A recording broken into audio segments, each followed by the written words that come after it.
अच्छा ट्रेडर्स, मैंने आज अपनी सुबह वाली वीडियो में आप लोगों को बताया था कि H4 के टाइम फ्रेम पे रेड कैंडल क्लोज हुई है डॉजी कैंडल के बाद। अगर आप लोगों के पास टाइम हो तो वो वाली वीडियो देखिएगा ज़रूर, एजुकेशनल पर्पज़ के लिए आप उसमें बहुत कुछ सीख सकेंगे। और मैंने बताया था कि 1919 वाली जो नीचे सपोर्ट है इसके ब्रेक होने के चांसेस हैं। तो गोल्ड ने 1919 वाली नीचे वाली सपोर्ट को कर दिया है ब्रेक, और ये 1919 वाली जो सपोर्ट थी, सपोर्ट बिकम रेजिस्टेंस। अब ये रेजिस्टेंस बन गई है।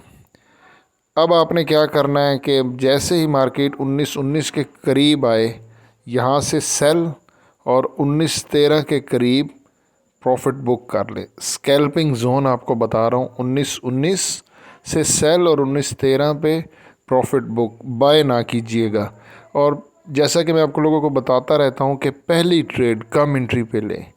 1919 पे जो आप सेल की ट्रेड लें उसमें आपने वॉल्यूम लॉट साइज़ कम रखना है। अगर ये वाली जो कि पहले थी सपोर्ट अब रेजिस्टेंस बन गई है, अगर गोल्ड इसको ऊपर की तरफ फिर ब्रेक करता है तो फिर आपने 1923 और उसके ऊपर 1930 के राउंड अबाउट वहाँ से फिर सेल करना है, और उस ट्रेड में वॉल्यूम आप थोड़ा सा इंक्रीज़ कर सकते हैं।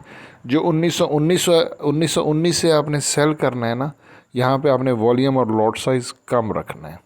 ओके जी, अल्लाह हाफिज़।